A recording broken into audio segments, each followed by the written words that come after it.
2 Samuel chapter 1. It was thus that Saul died. As for David, he returned after defeating the Amalekites. He was already 2 days in Ziklag, when on the third day a man came from Saul's camp with his clothes torn and dust strewn on his head. He went to David and fell to the ground in homage. David asked him, "Where are you from?" And he answered, "I have escaped from the Israelite camp." David then said, "Tell me what happened." And the man told him, "The soldiers fled from the battle, but many of them fell and died. Saul and his son Jonathan, they too are dead." Then David asked the young man who reported this, "How do you know that Saul and his son Jonathan are dead?" The young man replied, "I happened to be on Mount Gilboa, and I saw Saul leaning on his spear, while chariots and horsemen were closing in on him. He turned around and seeing me, called me. I said, 'Here I am.' He asked, 'Who are you?' And I replied, 'I am an Amalekite.' He then said to me, 'Come here and kill me, for I feel dizzy, though I am fully alive.' So I went over and killed him, for I knew that he would fall and not rise again. Then I removed the crown from his head and the armlet from his arm, both of which I have here to give you, my lord." At this, David took hold of his clothes and tore them, and his men did the same. And they mourned, weeping and fasting until evening, for the death of Saul and his son Jonathan, for all the people of Judah, and for the nation of Israel. David asked the young man who told him this, "Where are you from?" And he answered, "I am the son of an Amalekite immigrant." David said, "Why are you not afraid to lay your hands on Yahweh's anointed and kill him?" He then called one of his men and ordered him, "Come and strike him down." He struck down the Amalekite and killed him.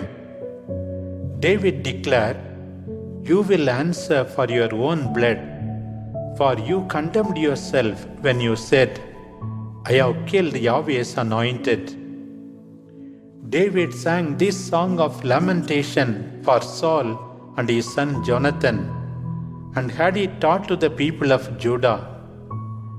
It is called the bow, and is found in the book of the just. "You glory, O Israel, is slain upon your mountains. How the mighty ones have fallen!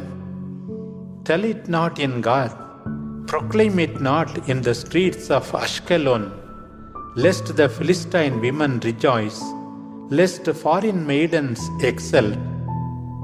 Mountains of Gilboa, let neither dew nor rain visit you, no more fertile fields on you. For on you the shield of the valiant was defiled. The shield of Saul was not anointed with oil, but with the blood of the slain. From the fat of the warriors, the bow of Jonathan did not turn back, nor did the sword of Saul return unstained. Saul and Jonathan, beloved and cherished, neither in life nor in death were they parted. Swifter than eagles they were, and stronger than lions. Women of Israel, weep over Saul, who clothed you in precious scarlet. How the valiant have fallen! In the midst of the battle, Jonathan lies slain on your mountains. I grieve for you, my brother Jonathan. How dear have you been to me! Your love for me was wonderful, even more than the love of women.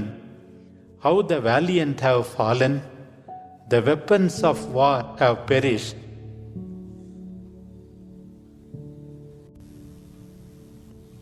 Second Samuel, chapter 2. After this, David consulted Yahweh.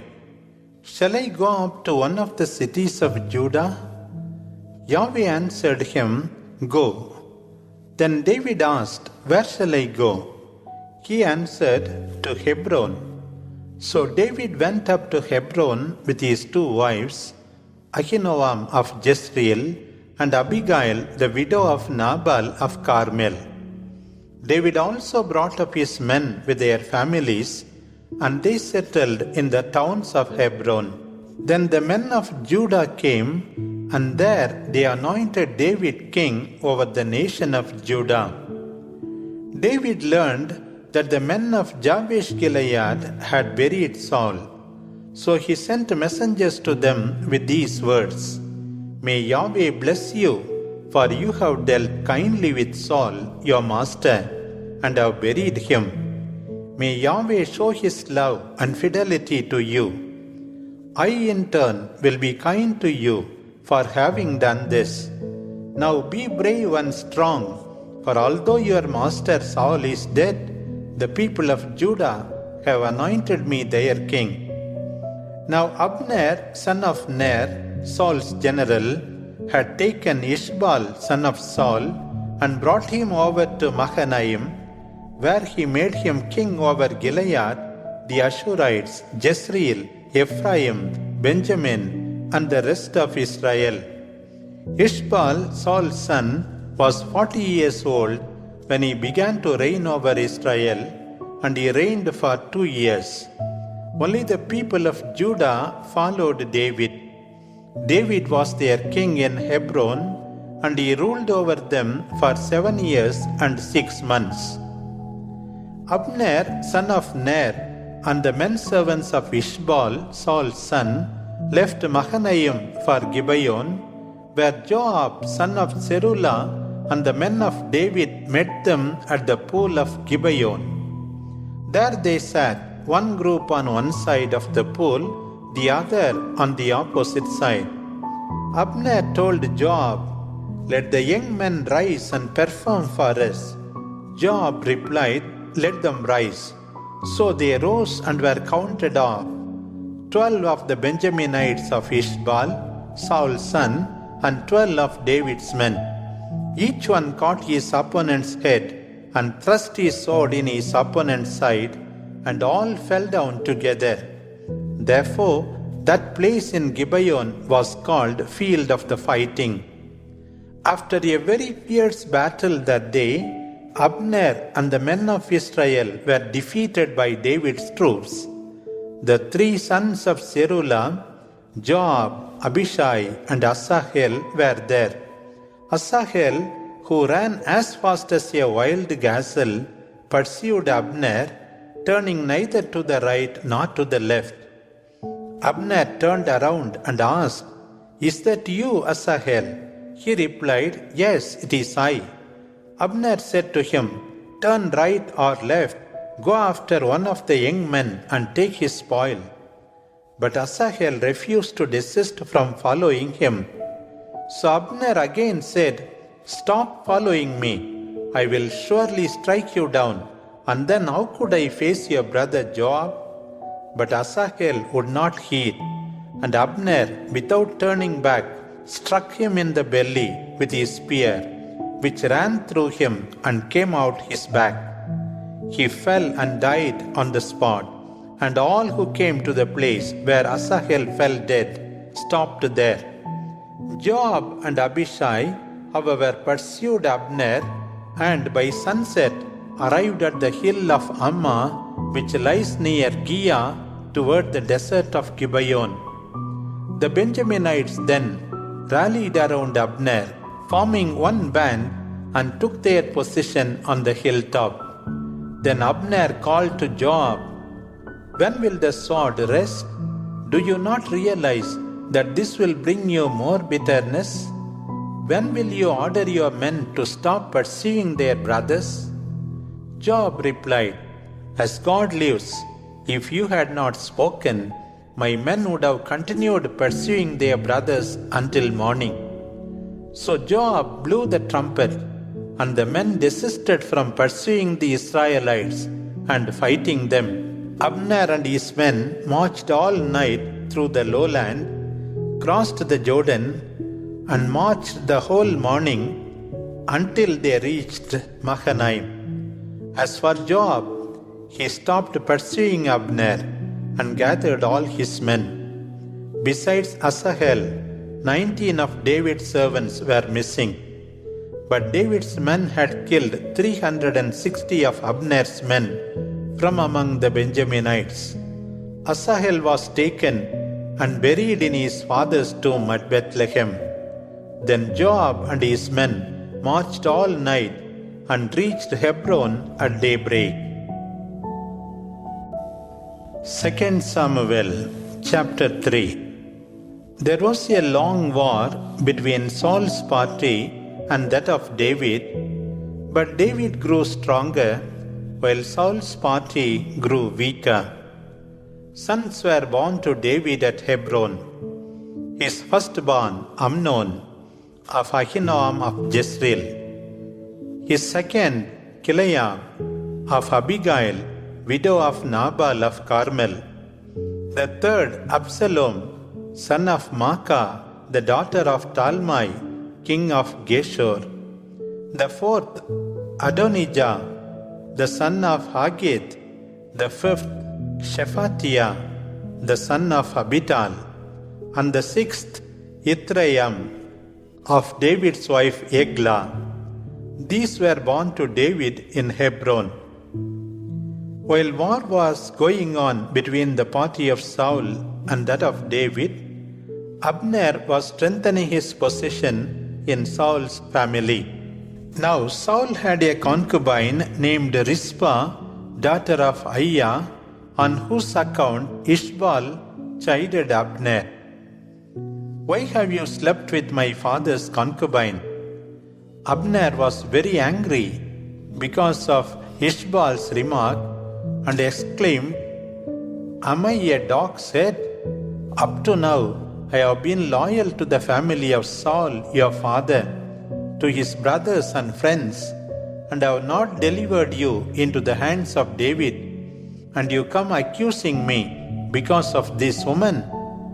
May God deal with me severely if I do not do for David what Yahweh swore to him, to transfer the kingdom from the family of Saul to that of David, and make him king of Israel and Judah, to rule over all the land from Dan to Beersheba." Ishbaal could no longer say a word to Abner, for he feared him. Abner then sent messengers to David at Hebron, saying, "To whom does the land belong? Enter into an agreement with me, and I shall help you obtain all Israel." David replied, "I will make an agreement with you, but on one condition: you may appear before me when you bring me Saul's daughter Michal." Then David sent messengers to Ishbaal, Saul's son, to tell him, "Give me my wife Michal, whom I married for the price of 100 Philistine foreskins." Ishbaal sent for her and took her away from her husband Paltiel, son of Laish, who followed her weeping all the way to Bahurim. There Abner said to him, "Go back," and he turned back. Abner conferred with the elders of Israel and told them, "You have long wanted to have David as your king. Well, make it come true. For Yahweh made a promise to David and said, 'By my servant David I will save my people Israel from the Philistines and from all their enemies.'" Abner also spoke to the people of Benjamin. Then he went to tell David at Hebron the proposals of Israel and the Benjaminites. When Abner came to David at Hebron, David prepared a feast for him and the 20 men who were with him. Then Abner said to David, I will now go and assemble all Israel for my master the king, that they may enter into an agreement with you, and that you may reign over all those you want to rule. Just then David's men and Joab arrived from a raid, taking along with them a great deal of booty.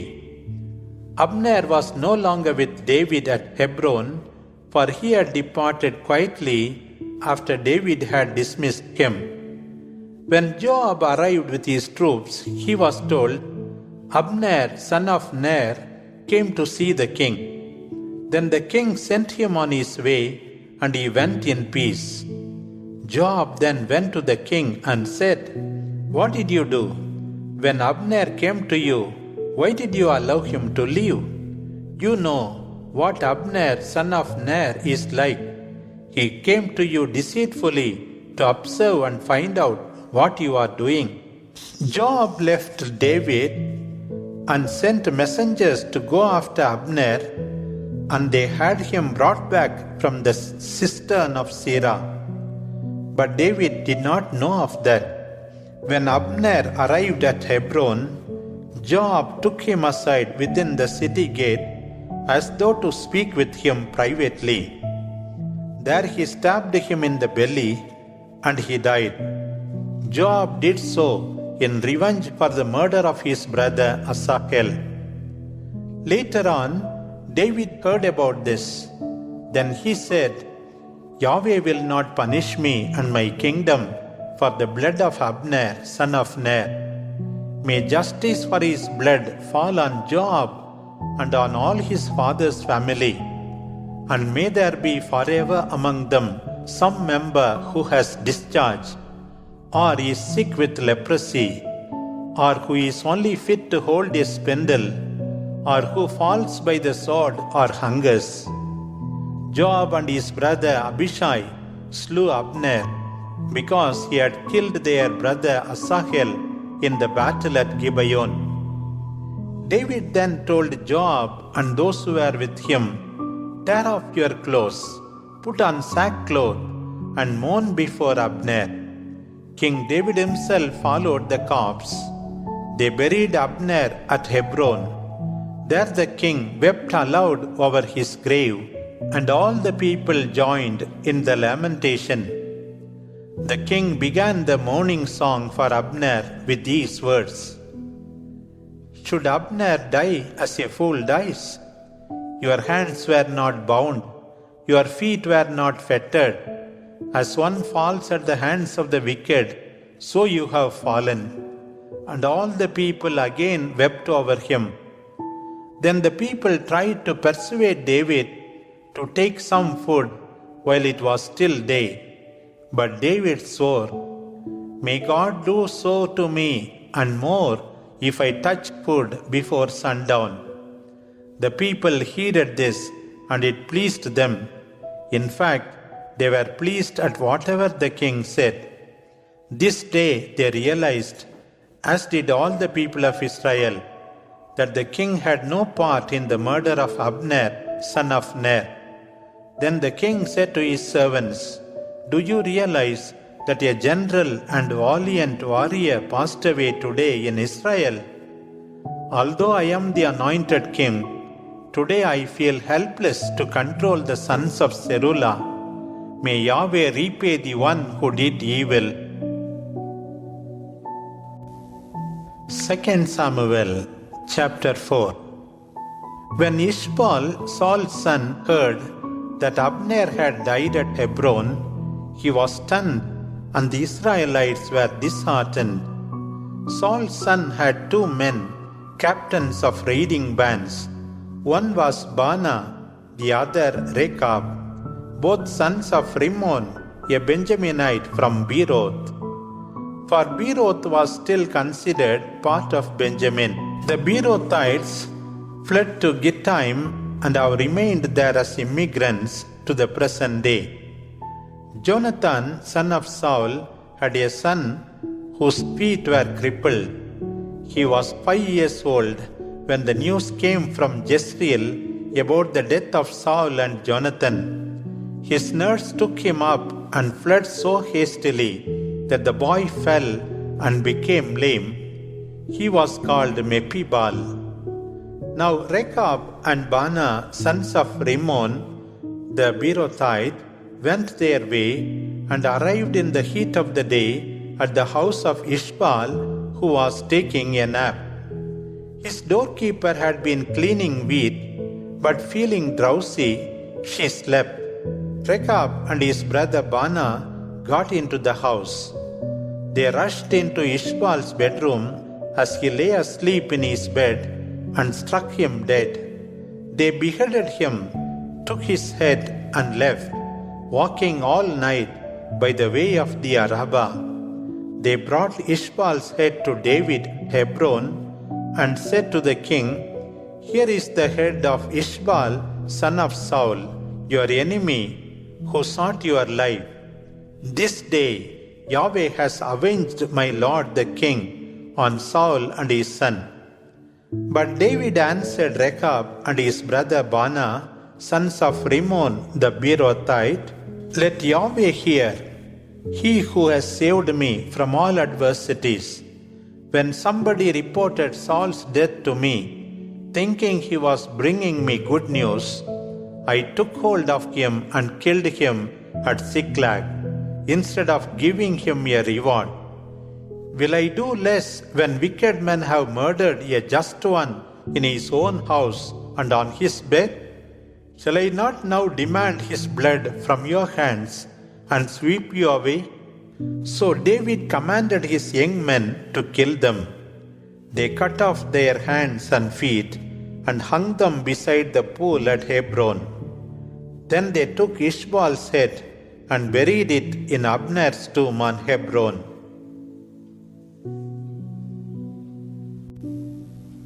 Second Samuel chapter 5. All the tribes of Israel came to David at Hebron and said, "We are your bone and flesh.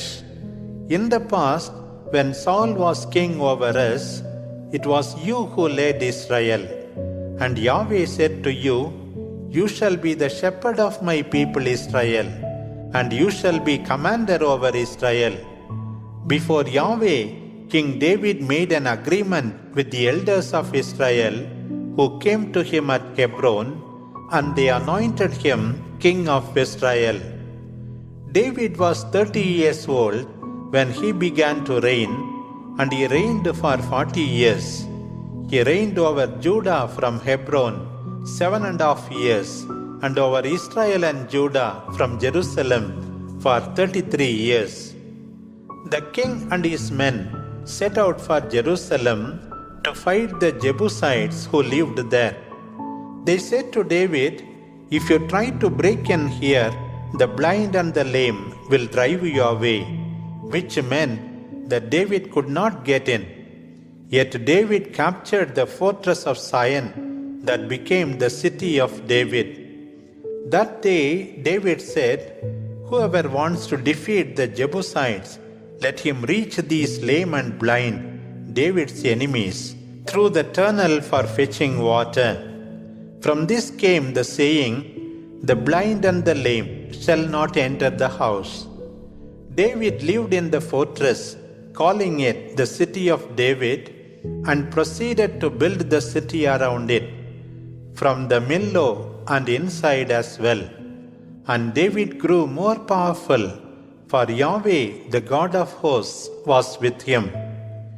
Hiram, king of Tyre, sent messengers to David with cedar trees, carpenters and masons to build a house for David.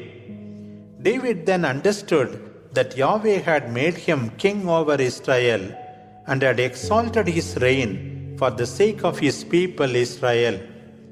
After David had come from Hebron, he took more concubines and wives from Jerusalem, and more sons and daughters were born to him.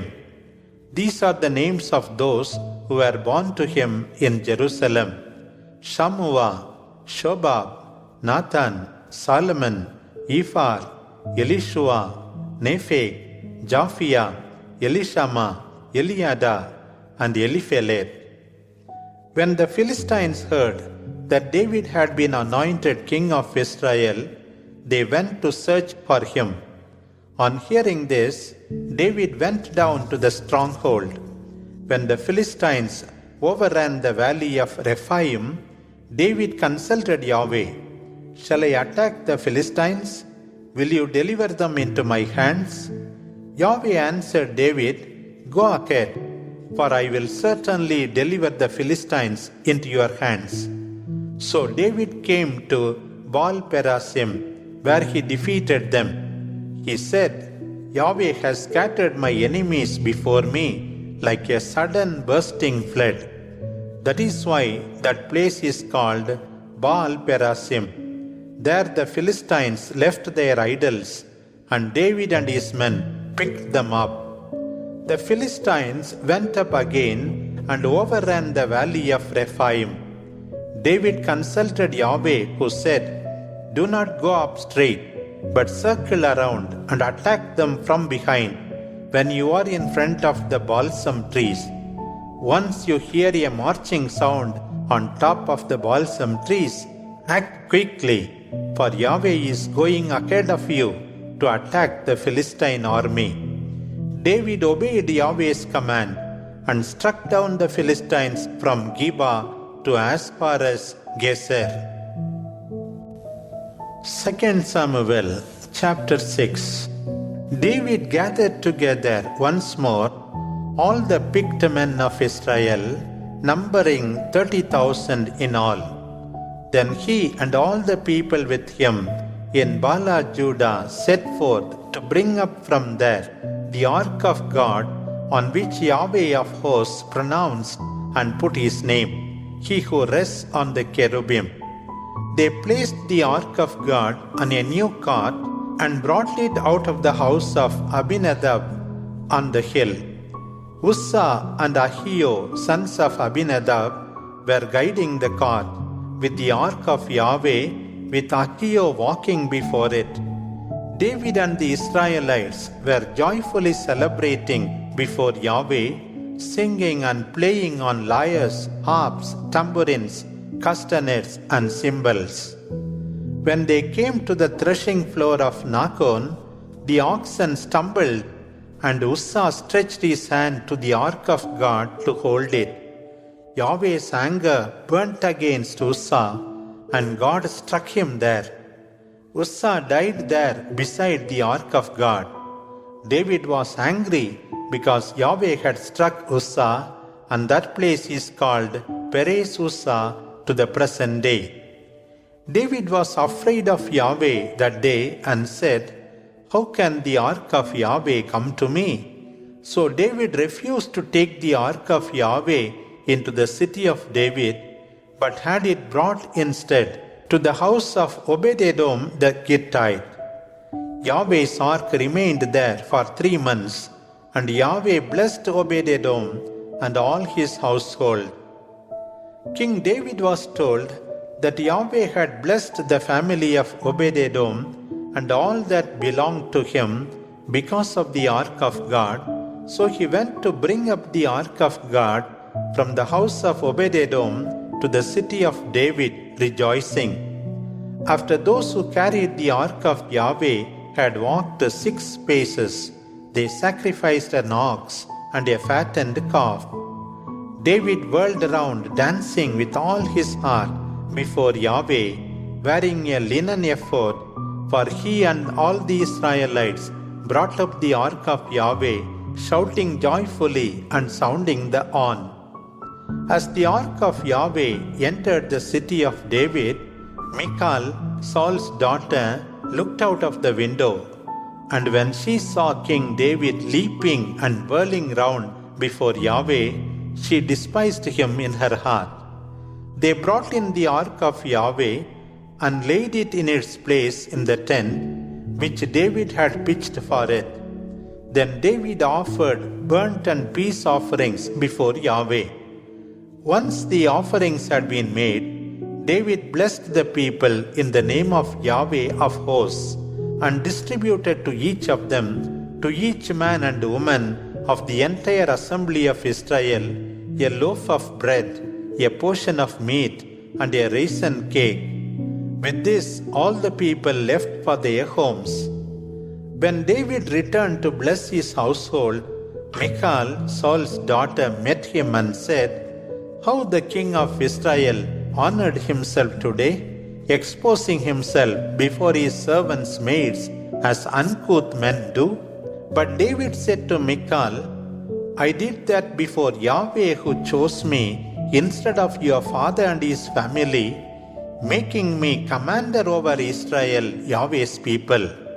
By Yahweh's life I swear that I will dance and whirl again before him. I will humble myself still more, and you may look at me, but I will not be rejected by the maids you spoke about." And Michal, Saul's daughter, had no child to the day she died. 2 Samuel chapter 7. When the king had settled in his palace, and Yahweh had rid him of all his surrounding enemies, he said to Nathan the prophet, "Look, I live in a house of cedar, but the ark of God is housed in a tent." Nathan replied, "Do as it seems fit to you, for Yahweh is with you." But that very night Yahweh's word came to Nathan, "Go and tell my servant David, this is what Yahweh says. Are you able to build a house for me to live in? I have not dwelt in a house since I brought the Israelites up from Egypt to the present day. But I went about with a tent for shelter. As long as I walked with the Israelites, did I say anything to the chiefs of Israel, whom I commanded to shepherd my people Israel? Did I say, 'Why have you not built me a house of cedar?' Now you will tell my servant David, this is what Yahweh of hosts says. I took you from the pasture, from tending the sheep, to make you commander of my people Israel. I have been with you wherever you went, cutting down all your enemies before you. Now I will make your name great as the name of the great ones on earth. I will provide a place for my people Israel and plant them that they may live there in peace. They shall no longer be harassed, nor shall wicked men oppress them as before. From the time when I appointed judges over my people Israel, it is only to you that I have given rest from all your enemies. Yahweh also tells you that He will build you a house. When the time comes for you to rest with your ancestors, I will raise up your son after you, the one born of you, and I will make his reign secure. He shall build a house for my name, and I will firmly establish his kingship forever. I will be a father to him, and he shall be my son. If he does wrong, I will punish him with the rod, as men do. But I will not withdraw my kindness from him, as I did from Saul, when I removed him out of your way. Your house and your reign shall last forever before me, and your throne shall be forever firm." Nathan repeated these words and related this vision to David.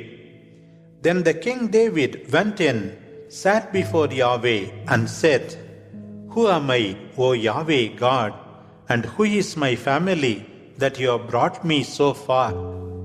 Yet this was not enough for you, O Yahweh God, for you have also spoken of your servant's house for a long time to come. Is this the way men act, O Yahweh God? What more can David say to you? You know your servant, O Yahweh God. You fulfill your promise and carry out your plan, as you do now in bringing about all these great things and revealing them to your servant. Therefore you are great, O Yahweh God, for there is no one like you, nor is there a God other than you from all that we ourselves have heard. Is there on earth another nation like your people Israel, whom God has come to redeem and to make his people. Indeed, you made them famous when you did, for your glory, great and awesome things, rescuing them out of Egypt from their people and their gods. You have set apart your people Israel to become your people forever, and you, Yahweh, have become their God. Now, O Yahweh God, keep forever the promise you made, and have now revealed to me regarding myself and my family, that your name may be honored forever, and people may say, Yahweh of hosts is God over Israel. The house of your servant David will be secure before you, because you, O Yahweh of hosts, God of Israel, have made it known to your servant, and have said to him, your family will last forever. This is why I have dared to address this prayer to you.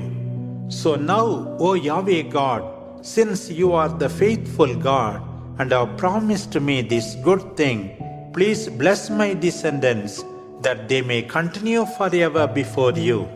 For you, Yahweh God, have spoken, and with your blessing my family shall be blessed forever. 2 Samuel chapter 8. After this, David defeated the Philistines, crushing them in such a way that they were no longer in control of the land. Then he defeated the Moabites. He had them measured with a line and made them lie down on the ground. 2/3 of them were to be executed, and 1/3 to be spared. And so the Moabites became David's servants and paid tribute to him. David also defeated Hadadezer, son of Rehob, king of Zobah, when he tried to retake the valley of the Euphrates. David captured from him 1,007 horsemen and 20,000 foot soldiers. He hamstrung all the chariot horses, but left a sufficient number for 100 chariots. The Arameans of Damascus came to help Hadadezer, king of Zobah, but David won over 22,000 of their men. Then David set up governors in Aram of Damascus, and the Arameans became David's servants, paying tribute to him. Yahweh made David victorious wherever he went. David took the golden shields carried by the servants of Hadadezer and brought them to Jerusalem. He also took a great quantity of bronze from Betha and Berothai, cities of Hadadezer. When Toi, king of Hamath, heard that David had defeated the entire army of Hadadezer, he sent his son Joram to King David to greet him and thank him for having fought against Hadadezer and defeating him, for the latter had often been at war with Toi. Joram brought with him articles of silver, gold, and bronze, which King David consecrated to Yahweh, together with the silver and gold which he consecrated from all the nations he subdued, from Edom, Moab, the Ammonites, the Philistines, Amalek, as well as the booty of Hadadezer, son of Rehob, king of Zobah.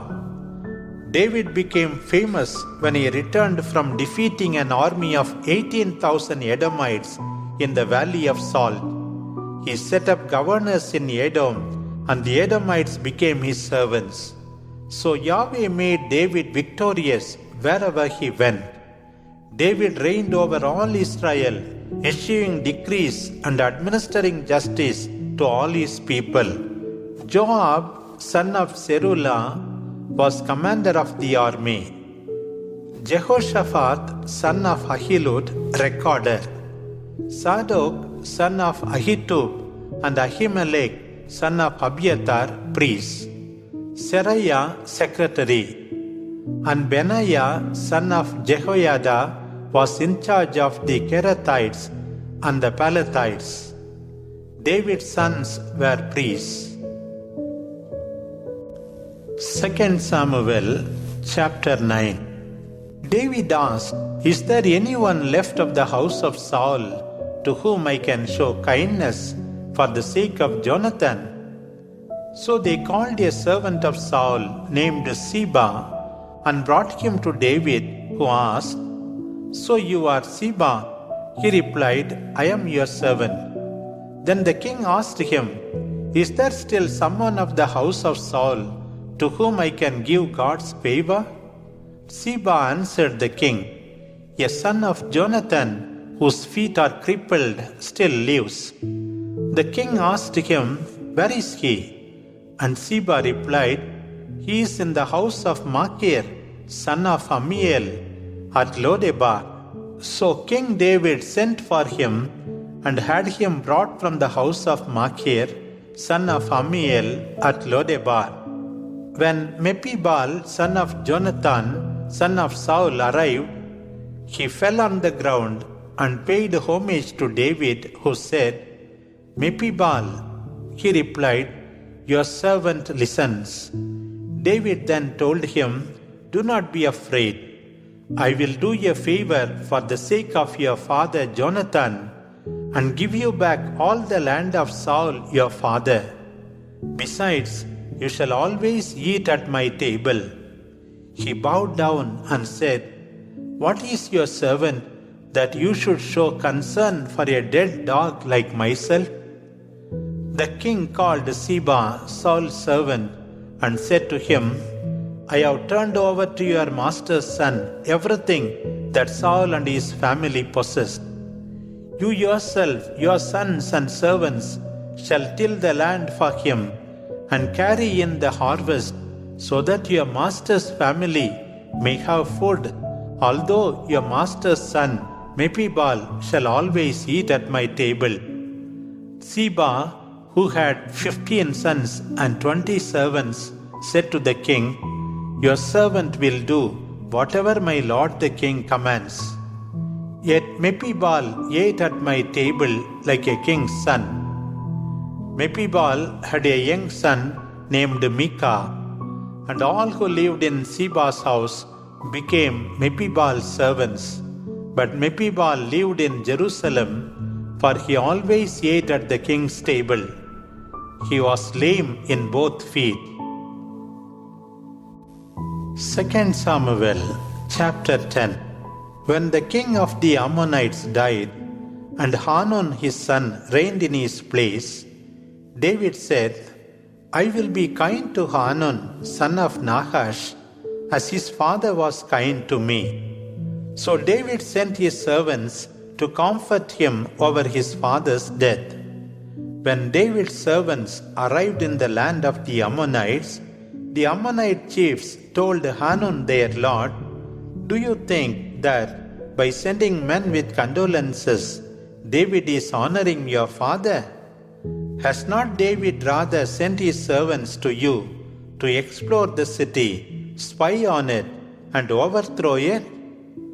At this, Hanun seized David's servants, shaved off half their beard, cut away the lower halves of their garments, even up to their hips, and sent them away. When this was reported to David, he sent messengers to meet these men, who felt greatly ashamed, and to tell them, "Stay in Jericho and return after your beards have grown." The Ammonites saw that David could no longer bear with them, so they sent for and hired the Arameans of Beth-rehob and of Soba, numbering 20,000 foot soldiers, the king of Maacah with 1,000 men, and also 12,000 men of Tob. On hearing this, David sent out Joab with all the warriors. The Ammonites came out in battle formation at the entrance gate, while the Arameans of Soba and Rehob and the men of Tob and Maacah grouped separately in the open country. When Joab saw that there were two battle friends, one in front of him and the other behind, he selected picked men of Israel and arranged them in battle formation against the Syrians. Then he entrusted the rest of his army to Abishai his brother and arranged them in battle formation against the Ammonites. And he said, "If the Syrians are too strong for me, you shall help me. But if the Ammonites are too strong for you, I will come to your assistance. Take courage, let us act like men for the sake of our people and God's cities. And may Yahweh do what seems good to him." Joab and the people who were with him launched the attack against the Arameans and put them to flight. When the Ammonites saw the Arameans fleeing, they too fled before Abishai and entered the city. Then Joab returned from his battle against the Ammonites and came to Jerusalem.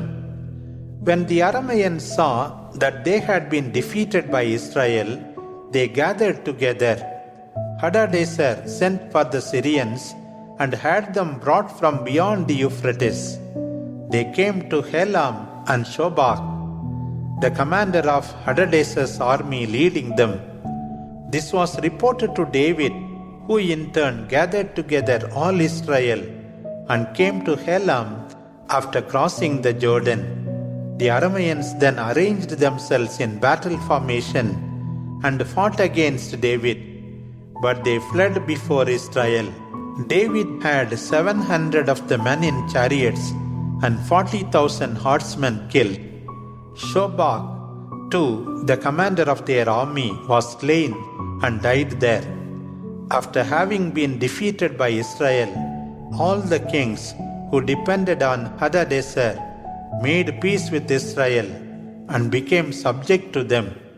So the Arameans no longer dared to help the Ammonites.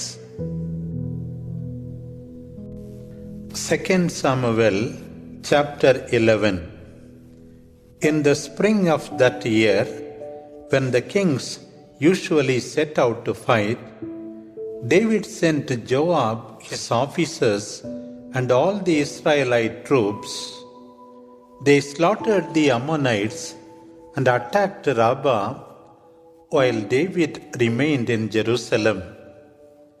One afternoon, David got up from his siesta and took a walk on the roof of the royal house. From the rooftop, he saw a woman bathing, and the woman was very beautiful. David sent to inquire about the woman and was told, "She is Bathsheba, daughter of Eliam and wife of Uriah the Hittite." So David sent messengers to have her brought to him, and he had intercourse with her. And after she had cleansed herself after her monthly period, then she returned to her house. As the woman saw she was with child, she sent word to David, "I am with child." David then sent a message to Joab, "Send me Uriah the Hittite." So Joab sent Uriah to David. When Uriah came, David asked him about Joab, how the people were, and how the war was proceeding. Then he told Uriah, "Go down to your house and wash your feet." Uriah left the palace, and the king had a portion from his table sent to him. Uriah, however, did not go down to his house, but slept by the door of the king's palace with all the servants of his lord. David was told that Uriah did not go down to his house, and he said to him, "Have you not come from your journey? Why did you not go down to your house?" Uriah replied, "The ark, the men of Israel and Judah are housed in tents, while my lord Joab and his servants are encamped in the open country.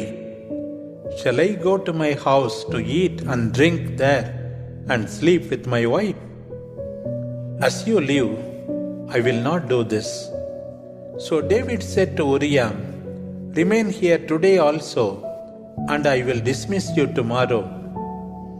Uriah therefore stayed in Jerusalem that day and the day after. David invited him to table, and he ate and drank until he was drunk.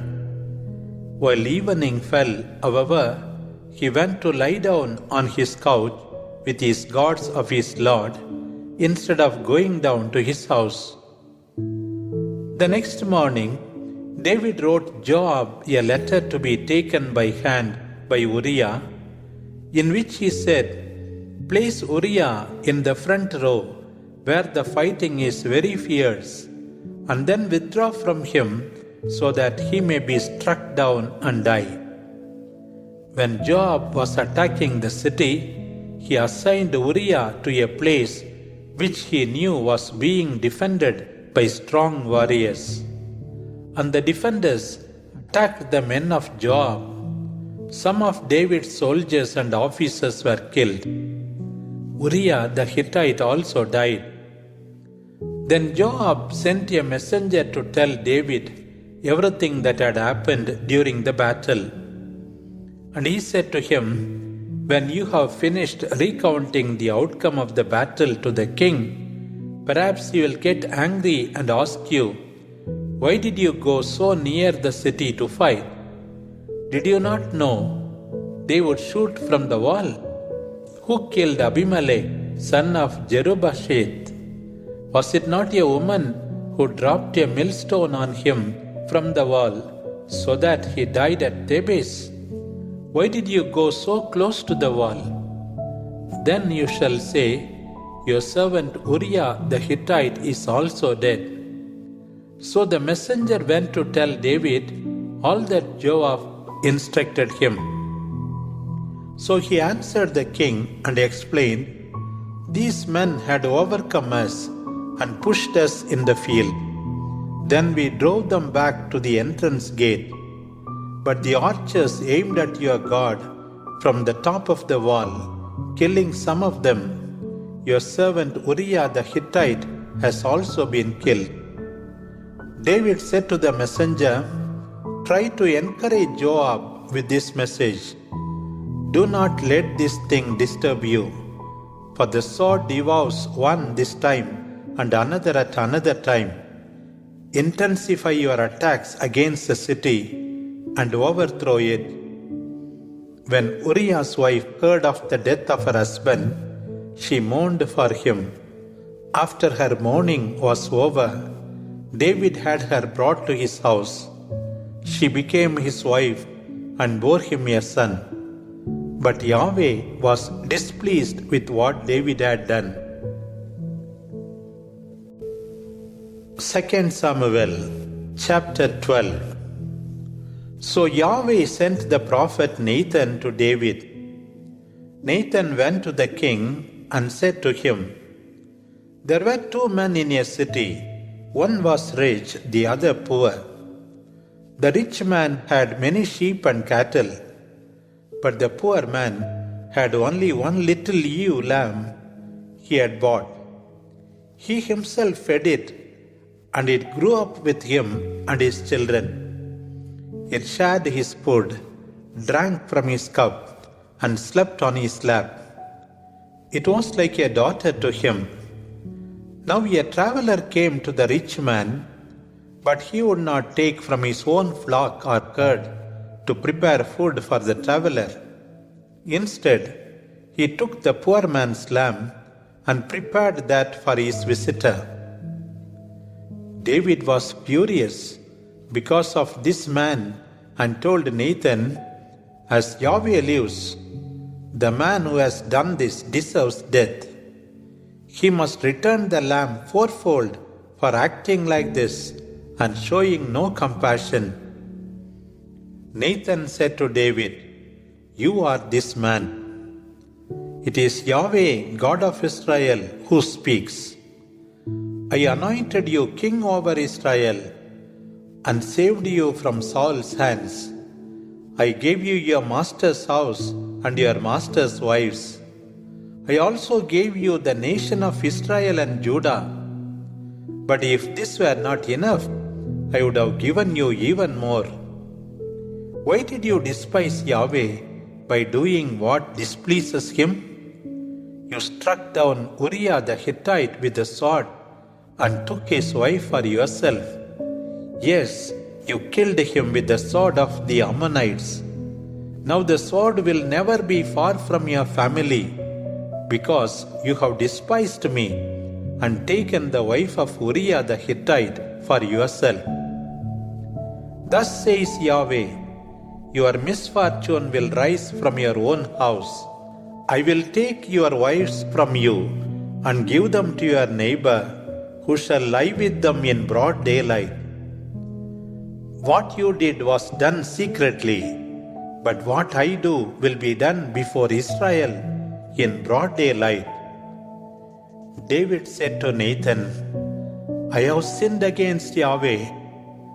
Nathan answered him, Yahweh has forgiven your sin, you shall not die.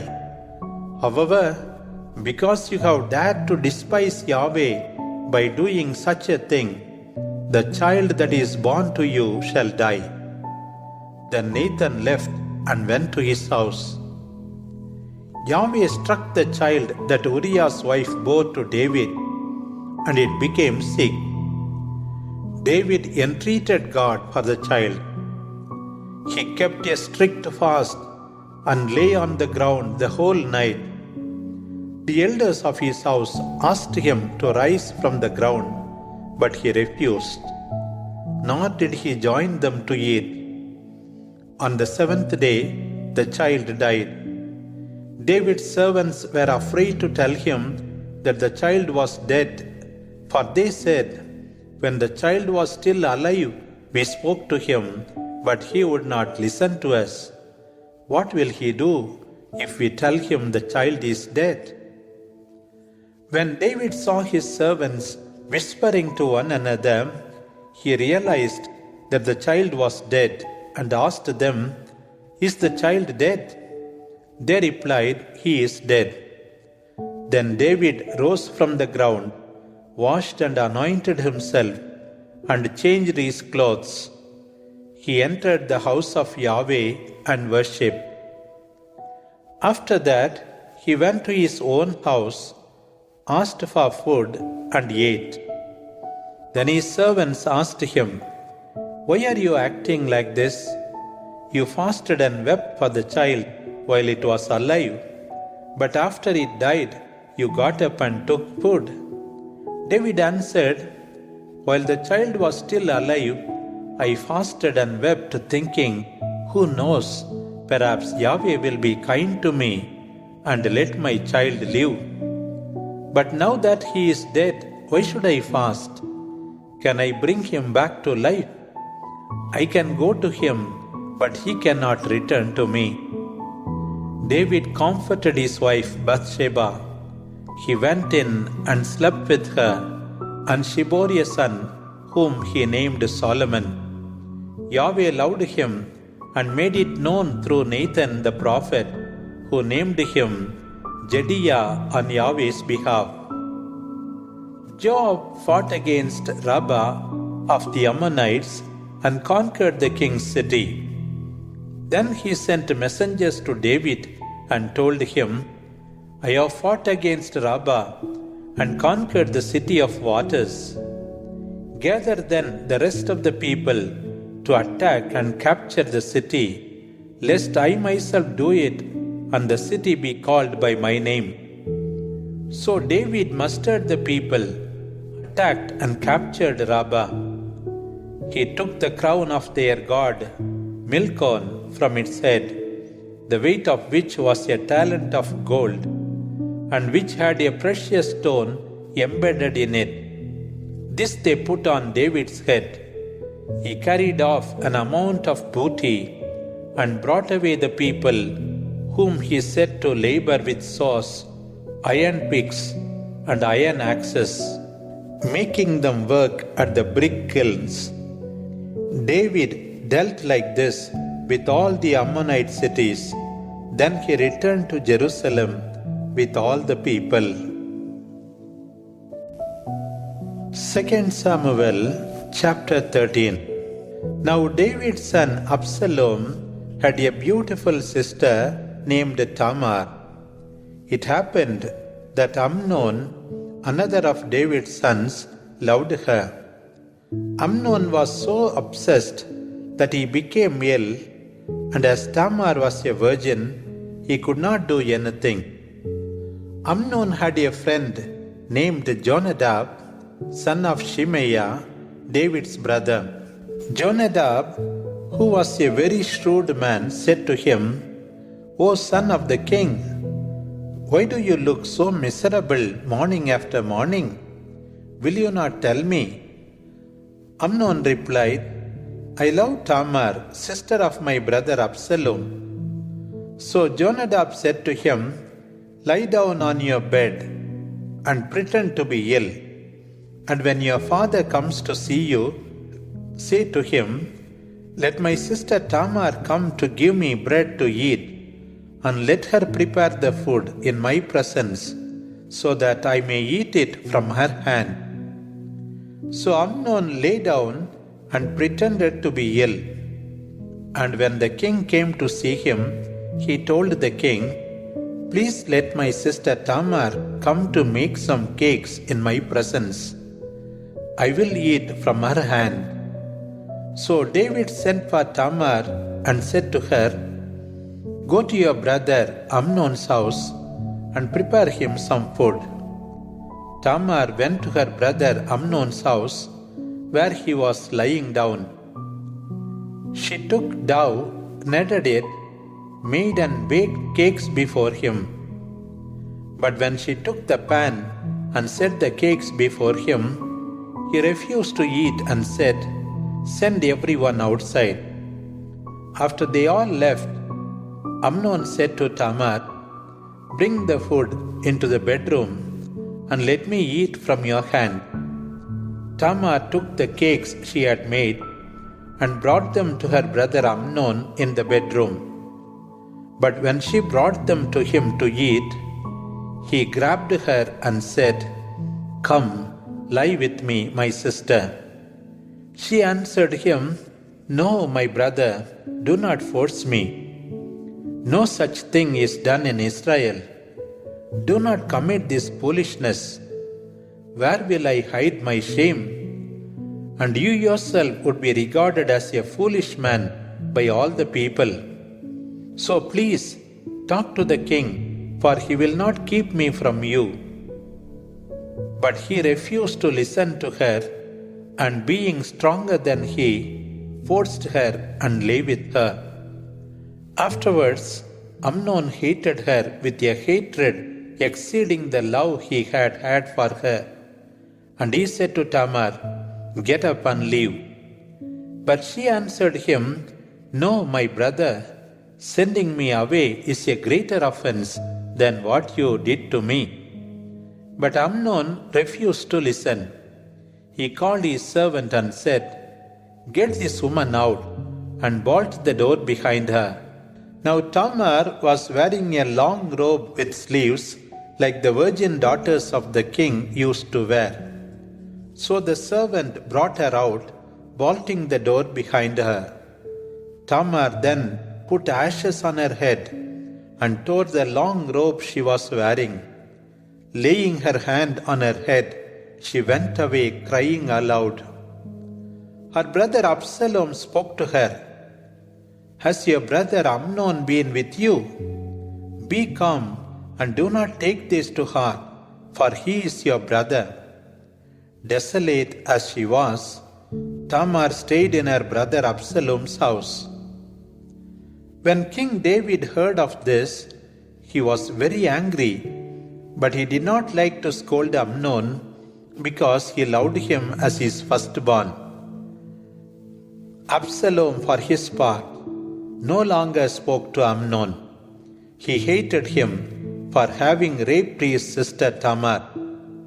2 years later, when Absalom had celebrated the shearing of his flock at Baal Hasor near Ephraim, he invited all the king's sons. He himself went to the king and said, "I have shearers, so please let the king and his servants accept my invitation." But the king answered Absalom, "No, my son, not all of us should go, lest we be a burden to you." As Absalom urged him, the king refused to go personally, but gave him his blessing. Then Absalom said, "If you will not go, please let my brother Amnon come with us." The king replied, "Why should he go with you?" But Absalom insisted until the king allowed Amnon and all the king's sons to go with him. Absalom prepared a royal feast. Then he commanded his servants, "Watch until Amnon gets drunk, and when I tell you, strike Amnon, kill him. Have no fear, for I myself have given you this order. Be brave and determined." So Absalom's servants did to Amnon what he had commanded. On seeing this, all the sons of the king hastily mounted their mules and fled. While they were on the way, a report reached David, "Absalom has slain all the king's sons, leaving no one alive." At this, the king tore his garments and lay on the ground, and all his servants around him also tore their garments. But Jonadab, son of Shimeah, David's brother, said, "Don't imagine that they have killed all your sons. Only Amnon is dead." For Absalom had decided to kill him from the day Amnon raped his sister Tamar. So let not my lord the king believe that all his sons are dead. Amnon alone is dead. Meanwhile, Absalom had fled. Then the young watchman saw many people coming from the Horonaim road by the side of the mountain. Jonadab said to the king, "Was it not true what I said to you? It is your sons who are coming." As soon as he had spoken, the king's sons came, crying aloud. The king too and all his servants wept bitterly. As for Absalom, he fled to Talmai, son of Ammihud, king of Geshur, where he remained for 3 years. All this time, King David mourned for his son, and when he had recovered from the death of Amnon, he began to yearn for Absalom. 2 Samuel chapter 14. Now Joab, son of Zeruiah, saw that the king was yearning for Absalom. So he sent a messenger to Tekoa to fetch a wise woman, and he told her this, "Please pretend to be a mourner, put on mourning garments, and do not perfume yourself with oil, that you may look like a woman who has been mourning for several days for the dead, and go to the king with this message." And Joab told her what to say. When the woman of Tekoa appeared before the king, she fell on her face in homage and said, "Help me, O king." The king asked her, "What is wrong?" She answered, "Alas, I am a widow. My husband is dead. I, your handmaid, had 2 sons who quarreled with one another in the field. Since there was no one to part them, one struck the other and killed him. Now the entire family demand that I give up the one who struck his brother. And they say, 'We will kill him and avenge his brother's death.' So they want to quench my remaining hope. With this, they will leave my husband without name or posterity on the earth." Then the king said to the woman, "Go home, and I will give orders on your behalf." But the woman of Tekoa said to the king, "Let me and my family be blamed, my lord the king, and let the king and his throne not be criticized for this." The king said, "If anyone says anything to you, bring him to me, and he shall never bother you again." Then she said, "Please let the king swear by Yahweh his God, that the avenger of blood may not deepen my disgrace by killing my son." The king replied, "As Yahweh lives, not one hair of your son shall perish." Then the woman said, "Please allow me to say something to my lord the king." The king told her, "Speak," and she went on, "Why do you yourself act against the people of God? In giving this decision, the king condemns himself for not having brought his banished son back home. We are all mortals, and as water split on the ground cannot be gathered up again, so God does not make the soul return. So let the king find a way to bring back his banished son. Now, if I have come to talk about this to my lord the king, it is because the people scared me, and I thought, I will speak to the king. Perhaps he will listen to me. If he agrees to help me when I tell him about the man who seeks to cut off both me and my son from the inheritance God gave us, he will surely give the decision which will bring us peace. For my lord the king is like an angel of God in understanding everything. Yahweh your God be with you." Then the king said to the woman, "Do not hide anything from me when I question you." The woman replied, "Let my lord the king speak." The king asked, "Is Joab behind you in all this?" The woman answered, "As you surely live, my lord the king, all is as my lord the king says. It was your servant Joab who ordered me and taught me everything I had to say. Joab did this to disguise the purpose. But my Lord is as wise as an angel of God, knowing all things that happen on earth." Then the king told Joab, "Well, I shall do it. Go, fetch the young man Absalom." Joab fell on his face to the ground in homage and blessed the king, saying, "Today I know that you look kindly on me, my lord the king, because you have granted this my request." Joab went on his way to Geshur to fetch Absalom and bring him to Jerusalem. The king, however, told him, "Let him stay in his own house, for I shall not receive him." So Absalom stayed in his own house and was not received by the king. In all Israel, there was no one as praised for his handsome appearance as Absalom. From the sole of his feet to the crown of his head, he was without defect.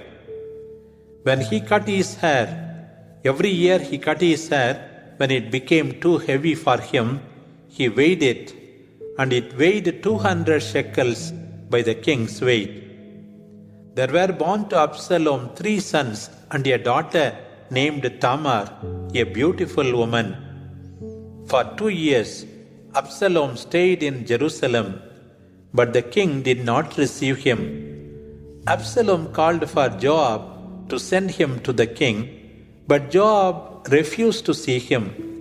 He called for him a second time, but Joab would not come. So Absalom said to his servants, "You know Joab's field, which is next to mine, planted with barley. Go, set it on fire." And so they did. Then the servants of Joab came to him to tell him, "The servants of Absalom set your field on fire." Then Joab went to Absalom's house and asked him, "Why have your servants set my field on fire?" Absalom replied, "Come over, for I want to send you to the king with this message. Why did you let me return from Geshur? It would be better for me to be there yet. Now I want to be received by the king. If I am guilty, let him send me to death." Joab went to the king and brought him the message. So the king called for Absalom, who appeared before the king, bowing low with his face to the ground.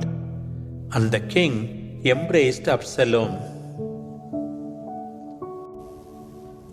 2 Samuel chapter 15. After this, Absalom got himself a chariot and horses, as well as 50 men to run before him. Absalom used to rise early and stand beside the gateway. Whenever a man with a grievance came before the king's tribunal, Absalom would call to him and say, "From which city are you?" Should he say, "Your servant is from such and such a tribe in Israel," Absalom would tell him, "Your cause is good and just, but there is no one to hear you on behalf of the king." Absalom added, "I wish I were judge in the land. Then every man with a grievance or cause could come to me, and I would give him justice." Whenever a man approached to pay him homage, he would stretch out his arms to hold and embrace him. Absalom did this to all Israelites who came to the tribunal of the king, winning their hearts for himself. After 4 years, Absalom said to the king, "Please allow me to go and fulfill the vow I have to pay to Yahweh in Hebron. For while I lived in Geshur, in Aram, I made this vow. If Yahweh will really bring me back to Jerusalem, I shall go there to worship him." The king said to him, "Go in peace," and he left for Hebron. Absalom sent spies throughout the tribes of Israel with this instruction: "As soon as you hear the trumpet sound, proclaim, 'Absalom is king in Hebron.'" 200 men from Jerusalem had left with Absalom as invited guests, but nothing of his purpose dawned on them. While Absalom was offering the sacrifices, he sent for Ahithophel the Gilonite, David's counselor, from his city of Gilo. Meantime, the conspiracy grew strong, and the number of people with Absalom kept increasing. A messenger came to report to David that the Israelites were siding with Absalom. Then David said to all his servants who were with him in Jerusalem, "Let us flee, for we cannot resist Absalom. Go quickly, lest he come hurriedly and overtake us. Surely he will put the city to the sword if he can bring disaster upon us." The king's servants answered him, "Your servants are with you in whatever my lord the king decides." The king departed with all his household, but left 10 concubines behind to take care of the house. The king left on foot, and the people followed him. They stopped at the last house of the city, and his servants marched past him, as well as the Kerethites, the Pelethites, and all the 600 Gittites who had followed him from Gath, and went ahead of him. Then the king said to the commander, Ittai the Gittite, "Why are you also coming with us? Go back and stay with your king, for you are a foreigner, an exile from your home. Are you setting out when you have just arrived? Shall I make you wander about with us? Go back, take your brothers with you, and may Yahweh show you kindness and faithfulness." Ittai, however, answered the king, "As Yahweh lives, and as my lord the king lives, wherever my lord the king shall be, whether in life or in death, there also will your servant be." Then David said to Ittai, "Go then, march on." So Ittai the Gittite marched on with all his men and all the children who were with him. Meanwhile, all those in the countryside wept aloud as all the people passed by. Then the king crossed the brook Kidron, and all the people moved on to the desert. The priest Zadok came with all the Levites bearing the ark of the covenant of God. They set down the ark of God where Abiathar stood until the people had all gone out of the city. After which the king said to Zadok, "Carry the ark of God back into the city. If Yahweh looks kindly on me, he will bring me back and allow me to again see the ark and its lodging place. But if he says, I am not pleased with you, I am here, let him do to me what seems good to him." The king also said to the priest Zadok, "See, better go back to the city in peace, and take with you your son Ahimaaz and Jonathan, son of Abiathar. I will wait in the desert forts until you send word for me." So Zadok and Abiathar carried the ark of God back to Jerusalem and remained there.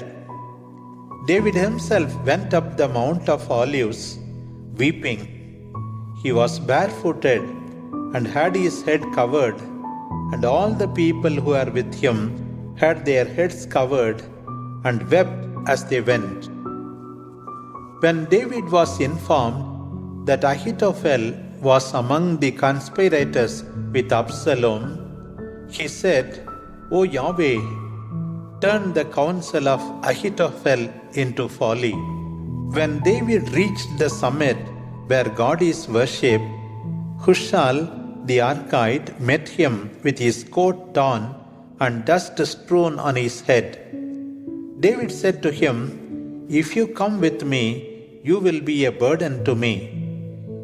It would be better for you to return to the city and say to Absalom, 'I will be your servant, O king, just as I have been your father's servant in the past. I will now be your servant.' In that way, you will be useful to me in thwarting the counsel of Ahithophel." The priests Zadok and Abiathar are there to help you. Report whatever you hear from the king's house. Both their sons are there, Ahimaaz, Zadok's son, and Jonathan, Abiathar's son, and you shall report to me through them everything you hear. So David's friend Hushal arrived in the city just as Absalom was entering Jerusalem. 2 Samuel chapter 16. When David had gone a little beyond the summit, Ziba the steward of Mepibal met him with saddled asses, laden with 200 loaves of bread, 100 bunches of raisins, 100 summer fruits, and a skin of wine. The king then asked Ziba, "Why have you brought this?" Ziba answered, "The asses for the king's household to ride on. The bread and summer fruit are for your servants to eat, while the wine is drink for those who faint in the desert." Then the king asked him, "Where is your master's son?"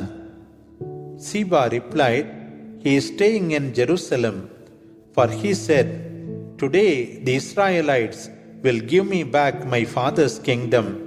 To this the king said, "Everything that belongs to Mepibal is now yours."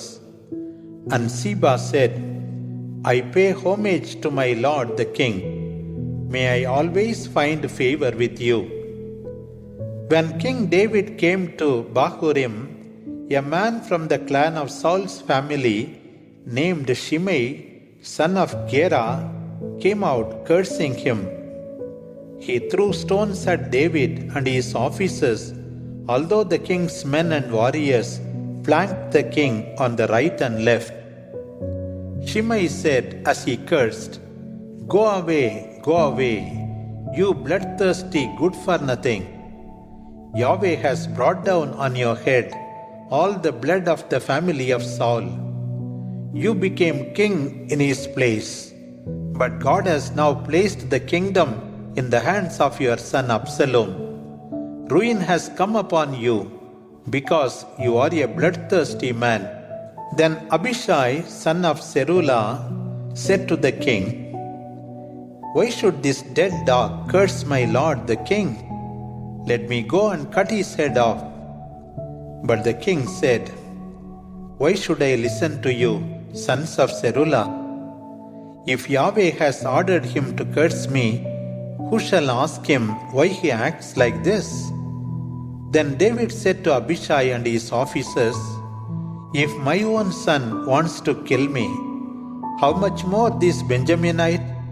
Leave him alone and let him curse me, if Yahweh has ordered him to do so. Perhaps Yahweh will look on my affliction and turn to good things the curses heaped on me today. So David and his men went their way, while Shimei, following on the hillside opposite him, continued to curse as he threw stones and flung dust at him. The king, together with his men, arrived exhausted at the Jordan, where he refreshed himself. Now Absalom, accompanied by Ahithophel, entered Jerusalem with all the Israelites. When Hushai the Archite, David's friend, appeared before Absalom and exclaimed, Long live the king!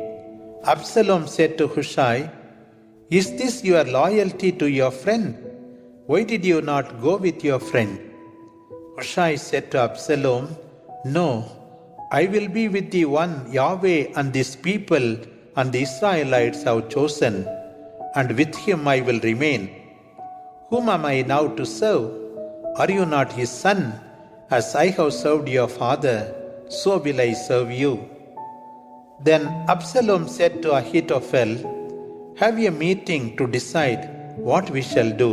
Ahithophel said to Absalom, Go and be with the concubines your father has left to keep his house. When the Israelites hear that you have made yourself odious to your father, all those of your party will be strengthened. So they pitched a tent for Absalom on the terrace, and Absalom went in to his father's concubines in the sight of the Israelites. In those days, Ahithophel's counsel was deemed as sound as the oracle of God, and so it was deemed by both David and Absalom. 2 Samuel chapter 17. Ahithophel said to Absalom, Let me choose 12,000 men, that I may set out and pursue David tonight. I will attack him while he is tired and discouraged, and throw him into a panic. All those who are with him will flee, so I will strike down only the king. Then I will bring all the people back to you as a bride comes home to her husband. Seek the death of only one man, and then all the people will be unharmed. The advice pleased Absalom and all the elders of Israel. Then Absalom said, Call in Hushai the Archite to hear what he has to say. When Hushai came from Absalom, Absalom asked him, Ahithophel has given this advice. Shall we follow it? If not, you speak. So Hushai said to Absalom, This time Ahithophel's advice is not good. You know that your father and his men are warriors. When enraged, they are like a bear robbed of her cubs in the field.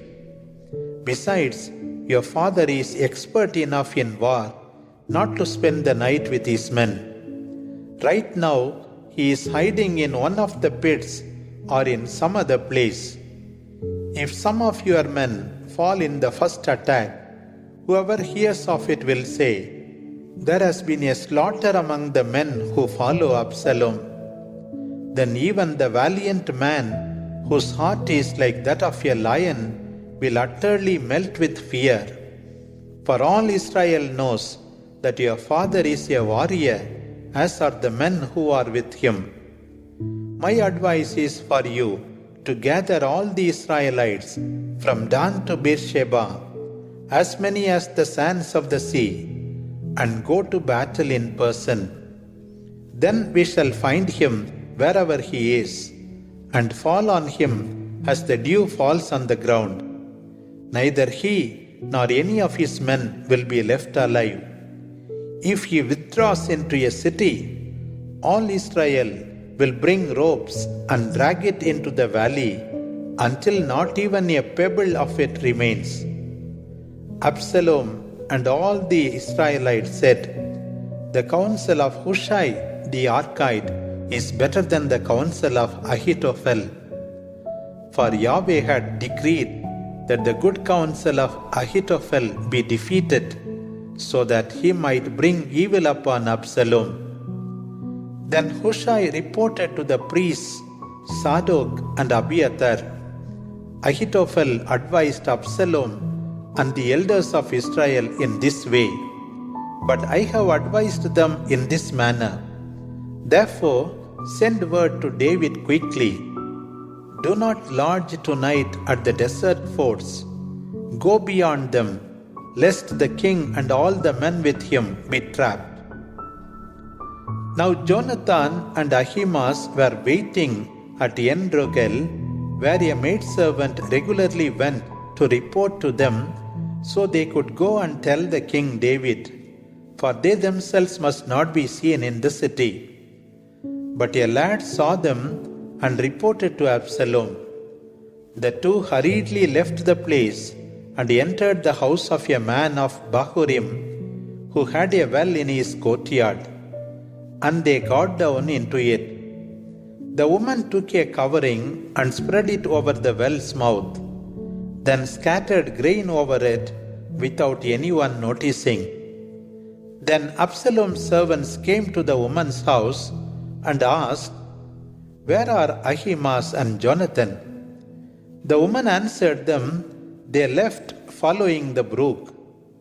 They looked for them but could not find them, and so they returned to Jerusalem. After they had gone, the men came up out of the well and went to tell David, Hurry and cross over the river, for this is what Ahithophel has counseled against you. So David and all those who were with him crossed over the Jordan, and by daybreak not one was left who had not crossed the Jordan. When Ahithophel saw that his advice was not followed, he saddled his ass and rode back home to his own city. After setting his house in order, he hanged himself and died. He was then buried in the tomb of his father. David had already entered Mahanaim when Absalom crossed over the Jordan with all the Israelites. Absalom had put Amasa in charge of the army instead of Joab. Amasa was the son of Ithra, an Ishmaelite who had married Abigail, the daughter of Isai, sister of Serula, the mother of Joab. The Israelites and Absalom pitched camp in the land of Gilead. When David arrived at Mahanaim, Shobi, the son of Nahash, from Rabbah of the Ammonites, and Machir, the son of Amiel from Lodebar, and Barzillai, the Gileadite from Rogelim, brought beds, basins, earthen vessels, wheat, barley, meal, roasted grain, beans and lentils, honey and curds, sheep and cheese from the herd. All this was for David and the people with him to eat, for they said, The people are hungry, weary, and thirsty in the desert. 2 Samuel chapter 18. David then mustered the men who were with him and set over them commanders of 1,000 men and commanders of 100 men. He sent forth the army, of which 1/3 was under the command of Joab, 1/3 under the command of Abishai, son of Zeruiah, Joab's brother, and 1/3 under the command of Ittai the Gittite. Then the king said to the men, I myself will go out with you. But the men replied, You shall not go out. They could not care less if we flee or if half of us die. But you are worth 10,000 of us, and it is better if you are able to send us assistance from the city. So the king said to them, I will do whatever seems best to you. Then the king stood by the side of the gate, while the entire army marched out by hundreds and by thousands. The king ordered Joab, Abishai, and Ittai, Don't hurt the young man Absalom for my sake. All the army heard the king giving orders to all the commanders concerning Absalom. The army of David went out into the field against Israel. The battle was fought in the forest of Ephraim, where the Israelites were defeated by the men of David. The slaughter there on that day was great, numbering 20,000 men.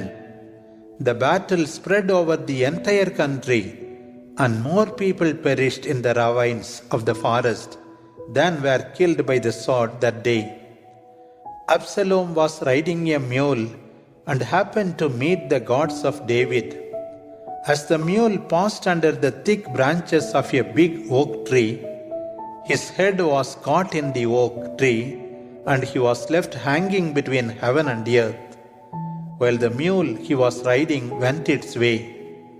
Someone reported to Joab, I saw Absalom hanging from an oak tree. Joab said to the man who reported this, What? You saw him, but did not strike him at once? I would have given you 10 pieces of silver and a belt. But the man answered Joab, Even if I felt in my hand the weight of 1,000 pieces of silver, I would not raise my hand against the king's son. For we heard the king command you, Abishai and Ittai, For my sake, spare the young man Absalom. If I had not done my duty, the king would come to know about it, and you yourself would have kept your distance. Joab replied, I will not waste time talking with you. So he took 3 spears in his hand and thrust them into Absalom's heart while he was still alive in the oak tree. Then 10 guards, Joab's armor bearers, surrounded Absalom and struck him down. Joab blew the trumpet, and the troops stopped pursuing the Israelites as Joab restrained them. They then took Absalom, threw him into a deep pit in the forest, and covered him with a great heap of stones. In the meantime, all the Israelites fled, each one to his own home. During his lifetime, Absalom had a memorial created for himself in the king's valley, for he said, I have no son by whom my name may be remembered. He called the pillar after his own name, and to this day it is called Absalom's monument.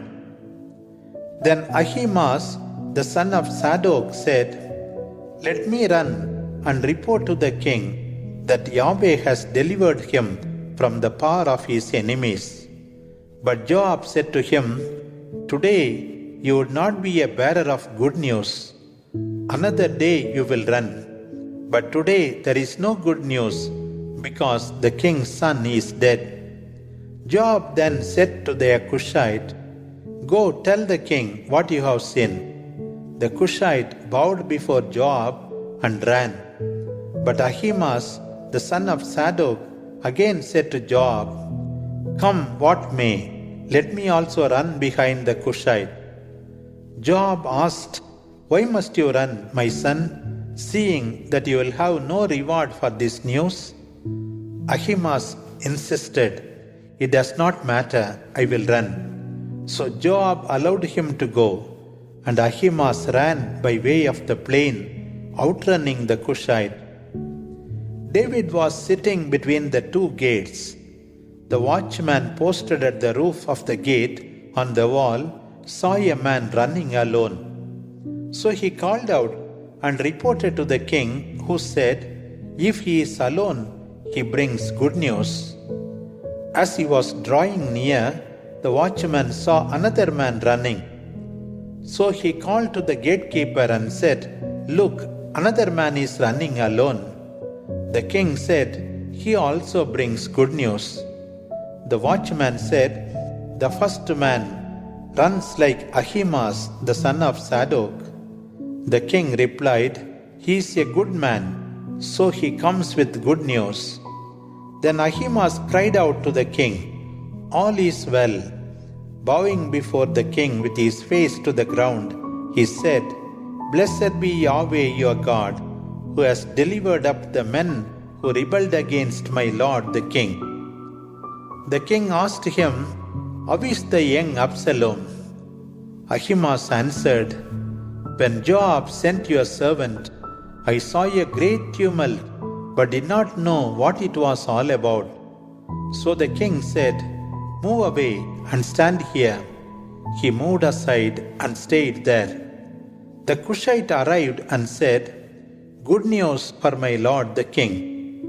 Yahweh has done you justice today and saved you from all those who rebelled against you." The king asked the Cushite, "How is the young Absalom?" The Cushite answered, "May the enemies of my lord the king and all who rebel against you end up like that young man." 2 Samuel chapter 19.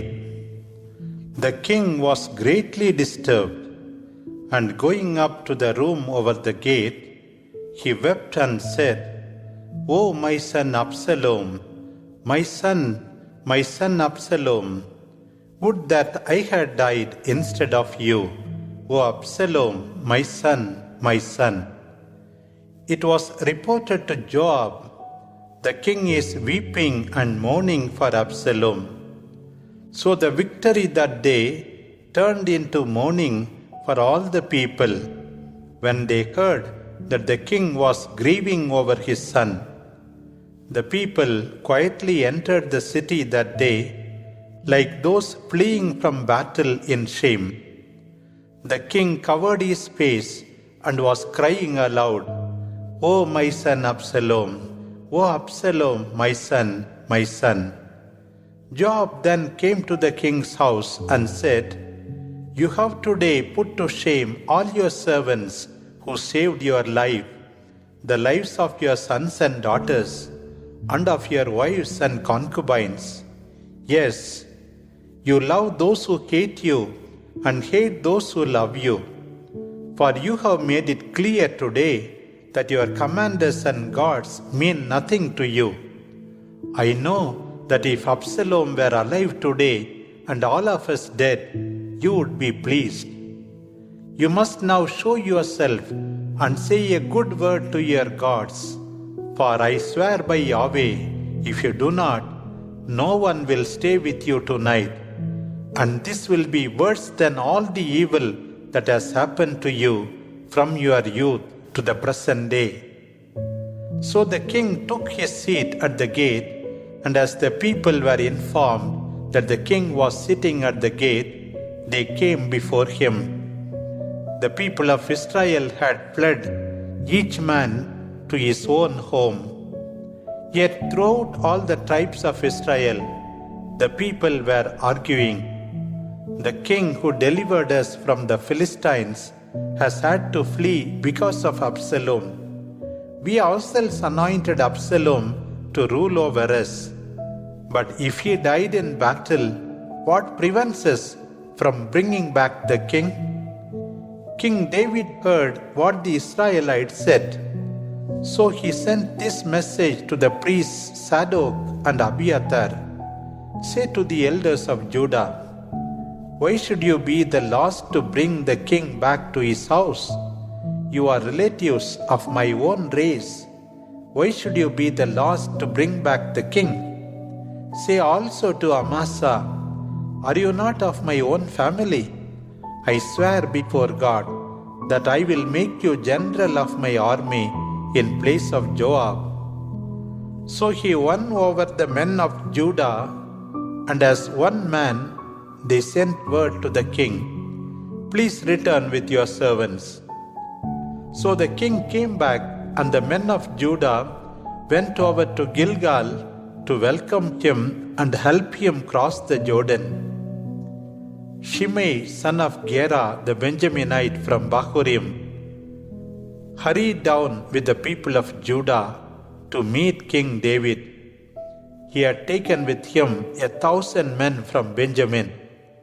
Ziba also, the steward of Saul's family, hurried down to the Jordan before the king with his 15 sons and 20 servants. He helped the king's household cross the ford and attended to his needs. Shimei, the son of Gera, fell down before the king as he was about to cross the Jordan and said to him, let not my lord hold me guilty or remember the wrong your servant did when my lord the king left Jerusalem. Let not the king remember this, for I confess that I have sinned, and therefore I have come today, the first from Joseph's tribes, to welcome my lord the king. Abishai, the son of Zeruiah, answered, shall not Shimei be put to death for having cursed Yahweh's anointed? But David said, far be it from me to listen to you, you sons of Zeruiah. This is bad advice. No one shall be put to death in Israel today. Do I not know that I am ruling again over Israel this day? So the king assured Shimei with an oath, you shall not die. Mepibal, the son of Saul, came down from Jerusalem to meet the king. He had not washed his feet, or trimmed his beard, or cleaned his clothes, since the king departed. When he arrived to meet the king said to him, why did you not go with me, Mepibal? He answered, my lord, O king, my steward deceived me. For I said to him, saddle an ass for me, so that I may ride on it and go with the king, since I am lame. But he has slandered me to my lord the king. And yet my lord the king is like an angel of God. Do therefore what seems good to you. My father's family was doomed to die before my lord the king. But you counted your servant among those who eat at your table. What further right do I have to complain to the king? The king said to him, why talk more? I have decided. You and Ziba shall divide the land. Mepibal answered, oh, let him take it all, since my lord the king has come home safely. Now Barzillai the Gileadite had come down from Rogelim, and he crossed the Jordan with him. Then he said goodbye to him. Barzillai was a very old man of 80, who, being a very wealthy man, had provided the king with food when he remained in Mahanaim. The king said to Barzillai, come, join me and stay with me. I will take care of you in Jerusalem. But Barzillai said to the king, how many more years will I live that I should go up with the king to Jerusalem? Today I am 80 years old and can discern neither what is pleasant nor what is not. Can your servant still taste what he eats or drinks, or listen to the voice of men and women singing? Why then should your servant be an added burden to my lord the king? Your servant will accompany the king just a little past the Jordan. Why should the king reward me for this? Please allow me to return to my own city, where I may die and be buried near the graves of my father and mother. But let this my son, Kimham, your servant, continue with my lord the king. You can do for him whatever it may please you." The king answered, "Kimham will come with me, and I will give him whatever seems fit to you. Besides, I will do for you whatever you desire of me." As all the people had crossed the Jordan, the king also crossed. Then the king embraced and blessed Barzillai, who then returned to his own home. The king went on to Gilgal, accompanied by Kimham, together with the men of Judah and some Israelites. Then the Israelites came to the king and asked, "Why have our brothers, the men of Judah, grabbed you and brought the king and his entire family over the Jordan, together with all your soldiers?" The men of Judah answered the Israelites, "Because the king is our immediate relative. But why does this rouse your anger? Have we fed ourselves at the king's expense, or received any gift from him?" But the Israelites answered the men of Judah, "We have more right to the king than you, because we are 10 tribes. Why did you disregard us? Were we not the first to have the king brought back?" But the men of Judah argued more vehemently than the Israelites. 2 Samuel chapter 20. There happened to be there a base fellow named Sheba, son of Bichri, a Benjaminite, who sounded the trumpet and said, "We have nothing to do with David. What can we expect from the son of Jesse? Go back, O Israelites, each man to his home." So all the Israelites left David and followed Sheba the son of Bichri. The men of Judah, however, steadfastly followed their king from the Jordan to Jerusalem. When David reached his house at Jerusalem, he took the 10 concubines whom he had left to keep the palace and put them under guard. He provided for them, but had no relations with them, so they were secluded until the day of their death and lived like widows. The king said to Amasa, "Assemble all the men of Judah within 3 days, then come here to me." So Amasa left to summon the men of Judah, but he failed to show up at the appointed time. David then said to Abishai, "Sheba, son of Bichri, will do us more harm than Absalom. Take my guards and pursue him, lest he flee to any fortified city and escape from us."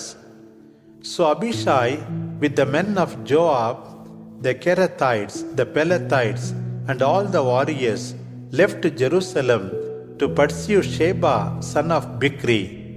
When they reached the big stone in Gibeon, Amasa came to meet them. Now Joab was wearing over his tunic a belt with a sheathed sword. The sword slipped out. Joab said to Amasa, "How are you, my brother?" And he held Amasa's beard with his right hand, as if to embrace him. Amasa did not notice the sword which he held until Joab stabbed him, shedding his entrails to the ground. Amasa died on the spot, without need of a second thrust. Then Joab and Abishai his brother pursued Sheba, son of Bichri. Meantime, one of Joab's men stood beside Amasa and said, "Let him who is for Joab and stands by David follow Joab." Amasa then lay bathed in his blood, lying on the highway.